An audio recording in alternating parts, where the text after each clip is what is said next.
الحمد للہ وحدہ والصلاة والسلام علی من لا نبی بعد اما بعد۔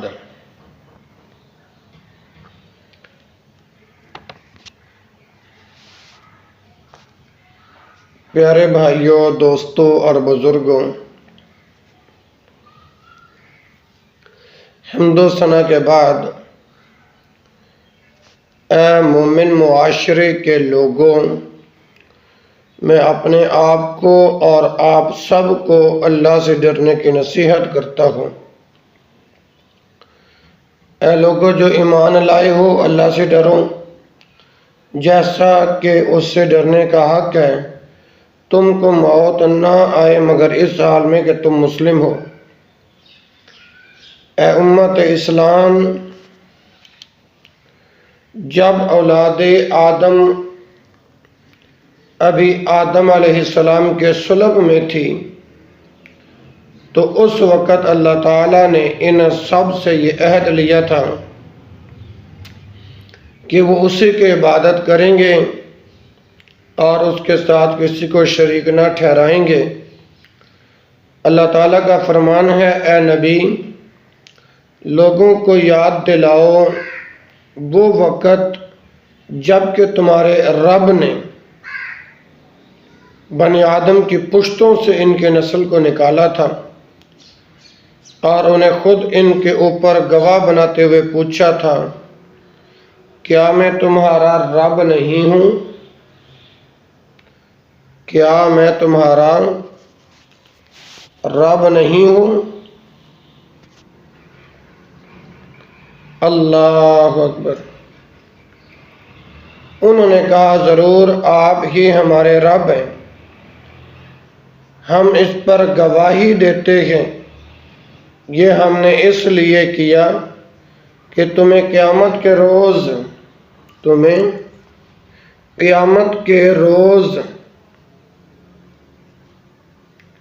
یہ نہ کہہ دو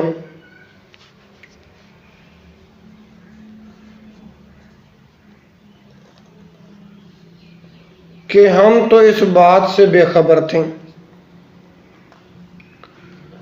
جب پوچھا نا، کیا میں تمہارا رب نہیں ہوں؟ انہوں نے کہا، ضرور آپ ہی ہمارے رب ہیں، ہم اس پر گواہی دیتے ہیں۔ یہ ہم نے اس لیے کیا کہ کہیں تمہیں قیامت کے روز یہ نہ کہہ دوں کہ ہم تو اس بات سے بے خبر تھے۔ پھر اللہ تعالیٰ نے رسولوں کو بشارت دینے اور ڈرانے کے لیے بھیجا۔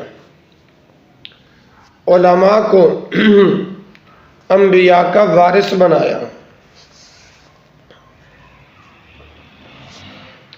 علماء کو انبیاء کا وارث بنایا اور ان سے بھی عہد لیا کہ وہ علم کو بیان کریں گے اور کچھ نہ چھپائیں گے۔ فرمان الہی ہے، ان اہل کتاب کو وہ عہد بھی یاد دلاؤ جو اللہ نے ان سے لیا تھا کہ تمہیں کتاب کی تعلیمات کو لوگوں میں پھیلانا ہوگا، انہیں پوشیدہ رکھنا نہیں ہوگا۔ اسی طرح اللہ تعالیٰ نے عام مسلمانوں کو بھی عہد کی پاسداری کرنے کا حکم دیا۔ فرمایا، اے لوگوں جو ایمان لائے ہو، بندشوں کی پوری پابندی کرو۔ اللہ کے بندوں، معاہدوں پر پورا اترنا، ہر ایک کے ساتھ وفا کرنا بہترین اخلاق اور شاندار رویہ ہے۔ یہ اہل تقوی کی صفات میں سے ہے۔ اگر اسے اپنا بنا لیا جائے تو امانتیں محفوظ ہو جاتی ہیں، پیار بڑھ جاتا ہے اور دوسروں کے حقوق کی حفاظت ہو جاتی ہے۔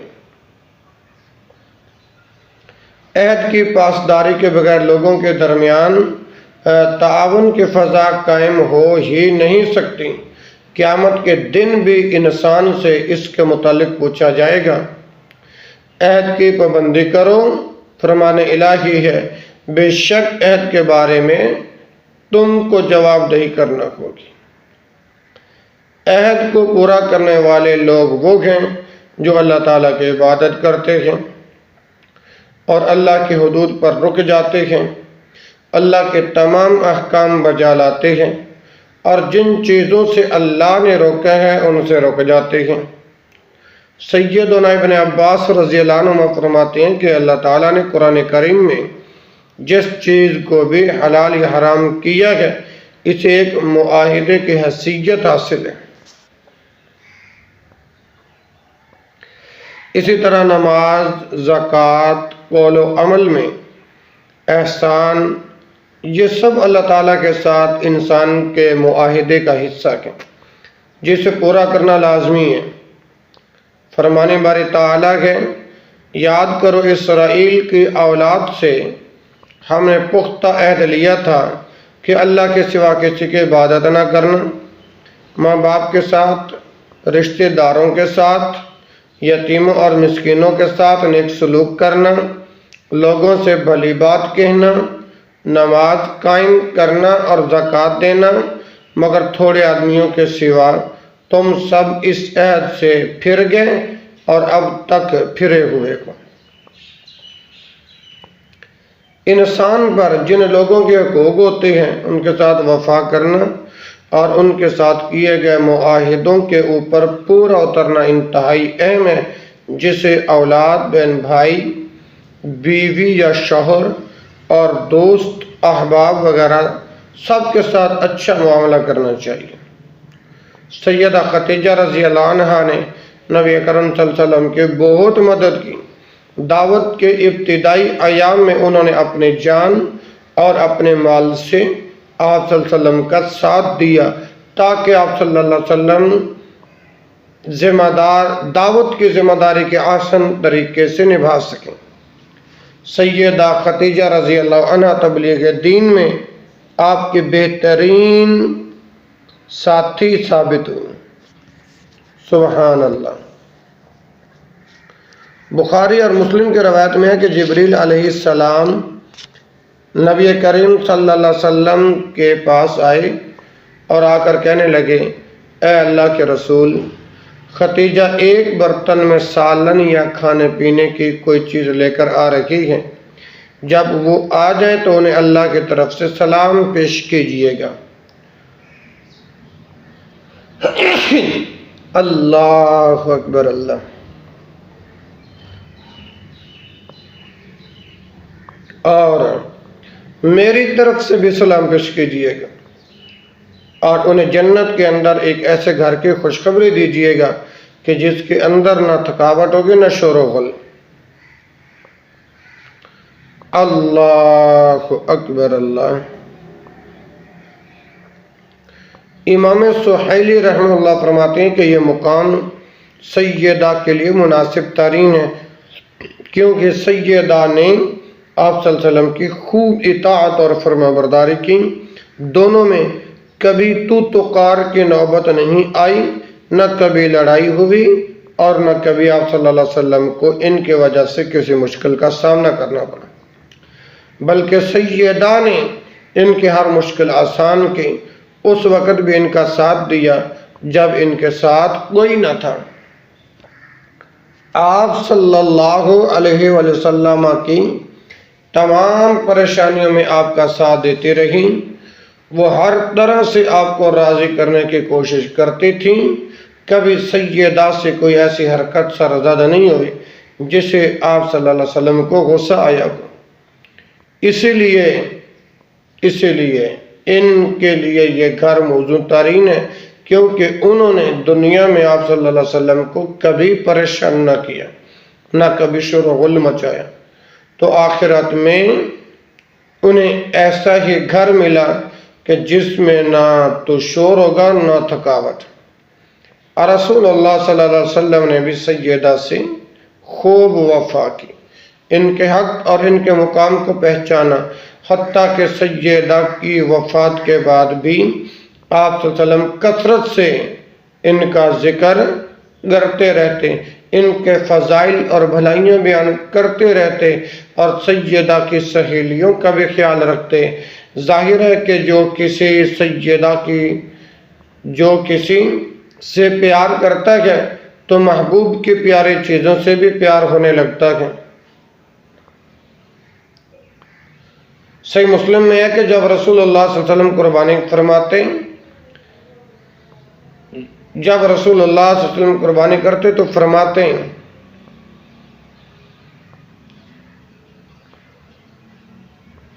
اس کے گوشت کو سیدہ خدیجہ کی سہیلیوں میں تقسیم کر دو، یہاں تک کہ سیدہ عائشہ رضی اللہ عنہا فرماتی ہیں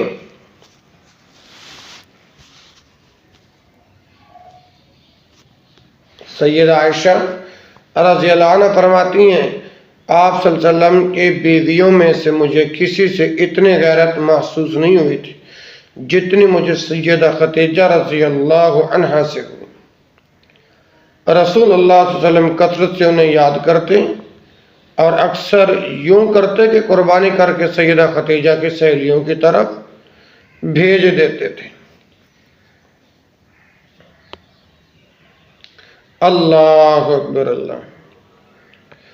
کبھی تو میں آپ صلی اللہ علیہ وسلم سے یہ بھی کہہ دیتی ہوں کہ یوں لگتا ہے کہ دنیا میں خدیجہ کے سوا کوئی عورت ہی نہ تھی۔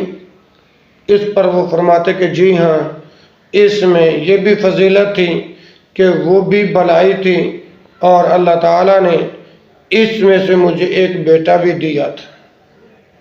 صحیح بخاری میں صرف یہی وفا ختم نہیں ہوئی بلکہ سیدہ کی وفات کے بعد جب ان کے جان پہچان والی یا کوئی سہیلی آپ صلی اللہ علیہ وسلم کے گھر آتی تو آپ صلی اللہ علیہ وسلم اسے بڑی خوشی سے ملتے اور فرماتے اس کا اکرام کرو کیونکہ اس کا سیدہ خدیجہ رضی اللہ عنہ سے بڑا پیار تھا۔ مستدرک کے امام حاکم کی روایت میں ہے سیدہ عائشہ رضی اللہ عنہ نے فرمایا ایک روز ہمارے گھر میں ایک بڑھیا آئی، آپ صلی اللہ علیہ وسلم بھی میرے پاس تشریف فرما تھے تو آپ صلی اللہ علیہ وسلم ان کی خیریت معلوم کرتے ہوئے فرمایا آپ کیسے ہیں، آپ کا گھر بار کیسا ہے، ہمارے بعد آپ کا حال کیسا رہا؟ اس عورت نے کہا کہ میرے ماں باپ آپ پر قربان ہوں، ہم خیریت سے ہیں۔ پھر جب وہ چلی گئی تو میں نے رسول اللہ صلی اللہ علیہ وسلم سے کہا اے اللہ کے رسول، آپ ایک بڑھیا کو اتنی توجہ دے رہے تھے تو آپ صلی اللہ علیہ وسلم نے فرمایا یہ عورت خدیجہ رضی اللہ عنہ کے زمانے میں ہمارے پاس آیا کرتی تھی اور پرانے ساتھیوں کے ساتھ اچھا سلوک کرنا ایمان کا حصہ ہے۔ ایک روز آپ صلی اللہ علیہ وسلم نے خدیجہ رضی اللہ عنہ کی ہمشیرہ حالہ کی آواز سنی تو آپ صلی اللہ علیہ وسلم کے چہرے پر خوشی ظاہر ہونے لگی اور آپ صلی اللہ علیہ وسلم خوشی سے کہنے لگے اللہ یہ حالہ بنت خویلد ہے، یہ حالہ بنت خویلد ہے۔ امام نووی رحمہ اللہ فرماتے ہیں کہ اس سے معلوم ہوتا ہے کہ اچھے ساتھی کا خیال رکھنا چاہیے، اس کی صحبت کے حقوق کا پاس کرنا چاہیے اور اس سے اس کی زندگی میں بھی اور اس کے وفات کے بعد بھی بھلے طریقے سے رہنا چاہیے، ساتھی کے ساتھیوں کا اکرام بھی کرنا چاہیے۔ اے مومن معاشرے کے لوگوں، سیرت میں ہم دیکھتے ہیں کہ آپ صلی اللہ علیہ وسلم خوب وفا کرتے تھے، عہد کی پاسداری کرتے تھے اور دوسروں کا احسان لٹاتے تھے۔ اس معاملے میں ہمیں نبی کریم صلی اللہ علیہ وسلم کی پیروی کرنی چاہیے اور خاص طور پر والدین کے معاملے میں، کیونکہ اللہ تعالیٰ نے ان کے حقوق کی تاکید فرمائی ہے اور فرمایا کہ تم سب اللہ کی بندگی کرو، اس کے ساتھ کسی کو شریک نہ بناؤ، ماں باپ کے ساتھ نیک برتاؤ کرو، والدین کے اطاعت قرب الہی کا ذریعہ ہے، ان کے ساتھ بات چیت کرنا اللہ تعالیٰ کی فرما برداری کا حصہ ہے اور ان کی دعا برکت کا باعث ہے۔ اچھے تعامل اور وفاداری کے وہ سب سے بڑے حقدار ہیں، خاص طور پر ان کے بڑھاپے میں ان کے ساتھ اچھا سلوک کرنا چاہیے کیونکہ بچپن میں آپ ہی ان کی زندگی کی زینت تھے، ان کے دلوں کا پھول تھے، ان کی امیدوں کا محور تھے، وہ آپ کی خوشی سے خوش ہوتے اور آپ کی مصیبت پر روتے تھے، آپ کے لیے دعا کرتے، کبھی نہ تھکتے تھے، ان کے ساتھ اچھا تعامل کرنا، ان کی خدمت کرنا جہاد فی سبیل اللہ سے بھی زیادہ افضل ہے۔ صحیح مسلم میں ہے کہ ایک شخص رسول اللہ صلی اللہ علیہ وسلم کے پاس آیا اور کہنے لگا، میں ہجرت اور جہاد پر آپ کے ساتھ بائعت کرتا ہوں، میں اللہ تعالیٰ سے اجر کا طالب ہوں۔ آپ صلی اللہ علیہ وسلم نے فرمایا، کیا تمہارے والدین میں سے کوئی زندہ ہے؟ اس نے کہا جی ہاں، بلکہ دونوں ہی زندہ ہیں۔ آپ صلی اللہ علیہ وسلم نے فرمایا، اور تم اللہ تعالیٰ کی اجر کے طالب ہو؟ اس نے کہا جی ہاں۔ آپ صلی اللہ علیہ وسلم نے فرمایا، تو لوٹ جا اور ان کے ساتھ اچھا معاملہ کرتا رہے۔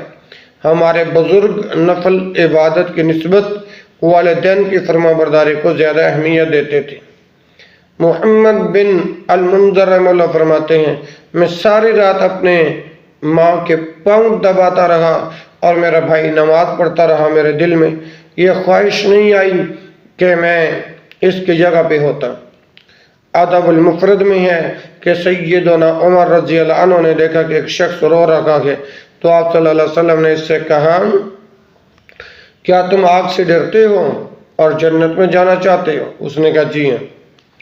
اللہ کی قسم، حضرت عمر نے کہا، کیا تمہارے والدین زندہ ہیں؟ اس نے بتایا کہ میری صرف ماں زندہ ہے۔ اس پر سیدنا عمر رضی اللہ عنہ نے فرمایا، اگر تو ان کے ساتھ نرم بولتا رہے اور انہیں کھانا کھلاتا رہے اور بڑے گناہوں سے بچتا رہے تو جنت میں داخل ہو جائے گا۔ میرے بھائیوں، والدین سے وفاداری ان کی وفات پر ختم نہیں ہو جاتی، بلکہ فرما بردار اولاد اپنے تمام صدقہ خیرات اور بھلائی کے کاموں میں اپنے والدین کو شامل رکھتے ہیں، ان کے لیے ہمیشہ دعا کرتے رہتے ہیں اور معافی مانگتے رہتے ہیں۔ صحیح بخاری کے اندر میں نے پڑھا کہ سیدنا سعد بن عبادہ رضی اللہ عنہ نے اپنے والدہ کی طرف پوری کھیتی کا صدقہ کر دیا۔ وہ آپ صلی اللہ علیہ وسلم کے پاس آئی اور آ کر کہنے لگے، جب میری والدہ فوت ہوئی تھی تو میں اس کے پاس نہیں تھا، اگر میں ان کی طرف سے صدقہ کر دوں تو کیا اس صدقے کا انہیں کوئی فائدہ پہنچے گا؟ آپ صلی اللہ علیہ وسلم نے فرمایا جی ہاں۔ اس پر انہوں نے کہا کہ میں آپ کو گواہ بناتا ہوں کہ میرا یہ باغ ان کی طرف سے صدقہ ہے۔ اور مسلمان بھائیوں، سنن ابی داؤد کی روایت کے اندر ہے کہ انہوں نے ایک کنواں کھدوایا اور کہا، یہ میرے ماں کی طرف سے ہے۔ سیدنا عامر بن عبداللہ رضی اللہ عنہ فرماتے ہیں کہ جب میرے والد فوت ہوئے تو میں نے 1 سال تک اللہ تعالیٰ سے بس یہی دعا کی کہ وہ انہیں بخش دے۔ صحابہ کرام رضوان اللہ علیہ مجمعین اور تابعین نے قرآن و سنت پر تربیت حاصل کی تھی، تو یہ ہے ان کی بہترین سیرت اور یہ ہے والدین کے ساتھ ان کا شاندار رویہ اور برتاؤ۔ وفاداری انشاءاللہ اس امت میں قیامت تک باقی رہے گی۔ اے امت اسلام، سب سے بڑے وفادار انبیاء ہوتے ہیں اور ہمارے رسول صلی اللہ علیہ وسلم وفاداری اور عہد و پیمان کے حفاظت میں سب سے آگے تھے۔ آپ صلی اللہ علیہ وسلم کی وفاداری اور عہد و پیمان کی حفاظت کی ایک مثال یہ ہے کہ آپ نے اللہ کا پیغام جوں کا تو پہنچا دیا، امانت ادا کی اور ہمیں واضح اور صاف رستے پر چھوڑا کہ جس پر رات کا اندھیرا اور دن کا اجالا یکساں ہوتے ہیں۔ آپ صلی اللہ علیہ وسلم نے اپنی مقبول دعا اپنی امت کے لیے مختص کر دی اور اسے قیامت تک کے لیے مؤخر کر دیا۔ اللہ اکبر اللہ۔ صحیح بخاری اور صحیح مسلم میں سیدنا ابو ہریرہ رضی اللہ عنہ سے روایت ہے کہ رسول اللہ صلی اللہ علیہ وسلم نے فرمایا، ہر نبی کی ایک دعا ضرور قبول ہوتی ہے۔ ہر نبی نے دنیا میں ہی وہ دعا کر لی، مگر میں نے اپنی اس دعا کو مؤخر کر لیا قیامت کے دن میں اس دعا کے ذریعے اپنی امت کے ان لوگوں کو جہنم سے نکلواؤں گا جو اللہ تعالیٰ کو اکیلا الہ تسلیم کرتے ہوئے دنیا سے رخصت ہوئے تھے۔ اسی طرح صحیح بخاری میں حدیث شفاعت میں آتا ہے کہ آپ صلی اللہ علیہ وسلم نے فرمایا پھر میں عرش کے نیچے چلا جاؤں گا اور وہاں سجدے میں گر جاؤں گا اور اللہ تعالیٰ اس وقت مجھے اپنی ایسی حمد و ثنا سمجھائے گا جو مجھ سے پہلے کسی کو نہ سمجھائی ہو۔ پھر کہا جائے گا کہ اپنا سر اٹھائیے، سوال کیجئے، آپ جو بھی مانگیں گے وہ آج آپ کو دیا جائے گا۔ آپ سفارش کیجئے، آپ کی سفارش قبول کی جائے گی۔ میں سر اٹھاؤں گا اور کہوں گا اے پروردگار میری امت، اے پروردگار میری امت، اے پروردگار میری امت۔ اللہ تعالیٰ فرمائے گا کہ آپ کی امت میں سے جس پر کوئی حساب کتاب نہیں اسے جنت کے دائیں دروازے سے داخل کر دیجئے اور بقیہ دروازوں سے بھی وہ دوسرے لوگوں کے ساتھ اندر جا سکتے ہیں۔ اے امت اسلام، یہ ہے آپ صلی اللہ علیہ وسلم کی اپنی امت کے ساتھ وفاداری اور آپ صلی اللہ علیہ وسلم کا پیار۔ اب ہمیں یہی زیب دیتا ہے کہ ہم آپ صلی اللہ علیہ وسلم کے احکام کی پیروی کریں، آپ صلی اللہ علیہ وسلم نے جن چیزوں سے منع کیا ان سے رک جائیں، آپ صلی اللہ علیہ وسلم کی سنت پر عمل کریں اور آپ صلی اللہ علیہ وسلم کے دین کی حفاظت کریں۔ غازی ایاز محبت رسول صلی اللہ علیہ وسلم کے حوالے سے فرماتے ہیں کہ خوب جان رکھو کہ جو بھی کسی سے پیار کرتا ہے وہ اسے دوسروں پر فوقیت دیتا ہے اور اس جیسے کام کرنے کی کوشش کرتا ہے، اگر ایسا نہ کرے تو اس کی محبت کا دعویٰ جھوٹا ہوتا ہے۔ اللہ اکبر اللہ۔ تو جو نبی کے کریم صلی اللہ علیہ وسلم سے محبت کرتا ہے اس پر محبت کی نشانیاں نظر آنے لگتی ہیں، جن میں سب سے پہلی علامت آپ صلی اللہ علیہ وسلم کی پیروی، آپ کی سنت پر عمل، آپ کے اقوال و افعال کی تقلید، آپ کے احکام کی پابندی، ہر مشکل یا آسان وقت میں آپ کے آداب کو اپنانا اور مشکل لگے یا آسان آپ صلی اللہ علیہ وسلم کی سنت پر عمل کرتے رہنا ہے۔ فرمانے باری تعالیٰ ہے کہ اے نبی لوگوں سے کہہ دو اگر تم حقیقت میں اللہ سے محبت رکھتے ہو تو میری پیروی اختیار کرو، اللہ تم سے محبت کرے گا اور تمہاری خطاؤں سے درگزر فرمائے گا، وہ بڑا معاف کرنے والا رحیم ہے۔ اے مومن معاشرے کے لوگوں، اپنے وطن اور اپنے معاشرے کے ساتھ وفاداری انسان کی فطرت کا ایک حصہ ہے۔ بھلے اخلاق والے اور معاشرے کے ساتھ وفاداری کرنے والے اپنے ملکوں کے ساتھ کیے جانے والے معاہدوں پر قائم رہتے ہیں، وہ اپنے ملکوں کے امن کی حفاظت کرتے ہیں، وہ اس کی تمام چیزوں کی حفاظت کرتے ہیں، اسے آباد کرنے کی کوشش کرتے ہیں، لوگوں میں اتحاد و اتفاق قائم رکھنے کی کوشاں رہتے ہیں، وہ اپنے حکمرانوں کی اطاعت کرتے ہیں اور بیعت کی پاسداری کرتے ہیں، اور جس معاشرے میں یہ ساری چیزیں پائی جائیں اس کے اندر فائدہ عام ہو جاتا ہے اور ہر نفع بخش چیز اس معاشرے کو حاصل ہو جاتی ہے۔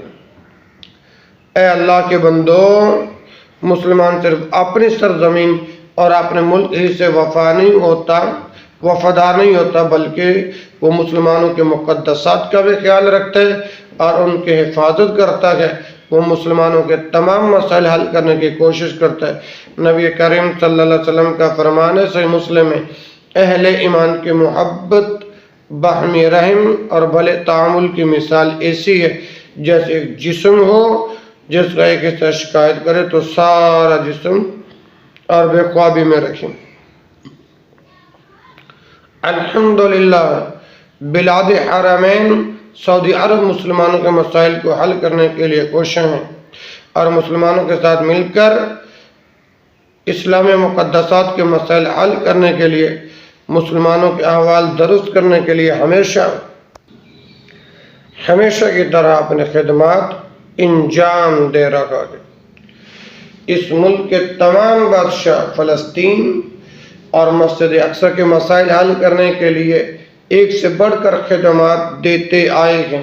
مسجد اقصی ہمارا پہلا قبلہ ہے، اور تیسری مقدس مسجد ہے، اور سفر معراج کا راستہ ہے۔ سعودی عرب فلسطینی عوام کے حقوق کے لیے ہمیشہ کی آواز اٹھا رکھا ہے۔ ہم دعا گو ہیں کہ اللہ تعالیٰ خادم حرمین شریفین کو ان اعمال کی توفیق عطا فرمائے جس میں اسلام اور مسلمانوں کی فلاح و بہبود ہے۔ اے مومن معاشرے کے لوگوں، یاد رکھو کہ نبی کریم صلی اللہ علیہ وسلم کے وفاداری کا ایک تقاضا یہ ہے کہ ہم کثرت سے ان پر درود و سلام بھیجیں اور اللہ تعالیٰ کے احکام کو بجا لائیں، کیونکہ آپ کے ہدایت کا راستہ دکھانے والے ہیں اور گمراہی سے بچانے والے ہیں اور اندھیروں سے روشنی کی طرف نکال کر لانے والے ہیں۔ اے اللہ، فلسطین میں ہمارے بھائیوں کے احوال درست فرما۔ اے اللہ، فلسطین میں ہمارے بھائیوں کے احوال درست فرما۔ اے اللہ، ان کی پریشانی دور فرما، ان کی کمزوری دور فرما اور انہیں عافیت نصیب فرما۔ اے اللہ، نبی کریم صلی اللہ علیہ وسلم کی جائے اسرا کی حفاظت فرما۔ اے اللہ، مسجد اقصی کو قیامت تک عزت اور سربلندی نصیب فرما۔ اپنی رحمت فرما، اے سب سے بڑھ کر رحم فرمانے والے۔ اے رب ذوالجلال، چال بازوں کی چالوں سے اور ظالموں کے ظلم سے اس کے حفاظت فرما۔ ایک دل ایک جان ایک جبیں، ایک دل ایک جان ایک جبیں، ایک خدا لا الہ الا اللہ۔ اس کی عظمت کے سب نقوش ہیں یہ جا بجا، لا الہ الا اللہ۔ وہ اکیلا ہے بادشاہ، ہم تم سب گدا، لا الہ الا اللہ۔ خوف ہو ایک اسی کا، اوروں سے خوف کیا، لا الہ الا اللہ۔ پنشل دل شکستہ راہ طویل رہنما، لا الہ الا اللہ۔ کچھ ادا بے وفا ہے دنیا یہ با وفا، کچھ ادا بے وفا ہے دنیا یہ با وفا، لا الہ الا اللہ۔ دیکھو قیمت لگی ہے جنت کی، لے کے آ،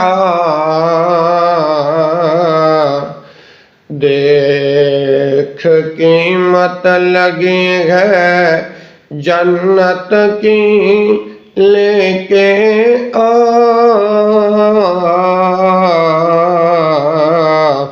لا الہ الا اللہ۔